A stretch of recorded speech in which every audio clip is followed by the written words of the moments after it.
baik, tanpa aturan pastinya, tanpa polisi dan pajak. Beda kan sama Indo.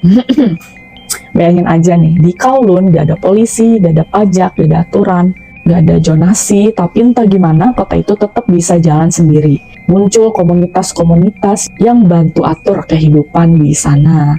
Orang-orang juga jaga keamanan bareng-bareng, bantu satu sama lain. Mereka seperti bikin negara kecil gitu dalam kota Hong Kong, tapi dengan aturan sendiri. Saking bebasnya, geng triad atau semacam mafia lokal juga berkeliaran di tempat itu. Tempat itu jadi surga buat bisnis gelap, kayak obat-obatan, rumah bordil, judi, bahkan klinik dokter ilegal. Kalau di Indo, dokter ilegal banyak sih, walaupun sudah ada aturan. Tahun 1987, setelah puluhan tahun dibiarkan gitu aja, ternyata pemerintah Hong Kong dan China akhirnya sepakat.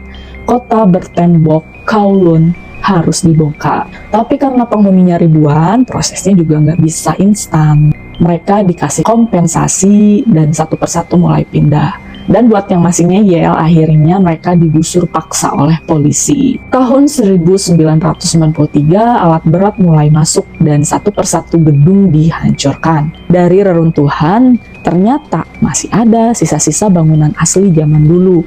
Akhirnya, bekas kota yang dulunya padat dan gelap itu disulap jadi taman hijau yang indah.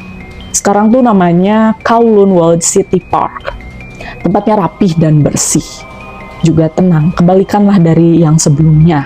Tapi walaupun udah nggak ada, banyak orang yang masih kagum sama Kowloon. Ada yang bilang tempat itu tuh mirip banget sama dunia maya atau internet. Awal kemunculan internet kan bebas, tanpa aturan, kreatif, penuh hal aneh, dan gak ada yang bisa kontrol internet, ya, dunia maya. Bahkan penulis kenal William Gibson pernah bilang Kowloon itu kayak mimpi yang hidup, versi nyata dari dunia internet liar yang kita kenal sekarang. Para arsitek juga kagum, mereka lihat Kowloon ini kayak contoh nyata dari megastruktur kota padat yang tumbuh sendiri, seperti organisme hidup. Bisa berkembang dan berubah sesuai kemampuan atau kebutuhan penghuninya, tanpa ada desain dari yang di atas. Oke, cukup sekian video kali ini. Jangan lupa klik like, komen, dan follow atau subscribe ya teman-teman.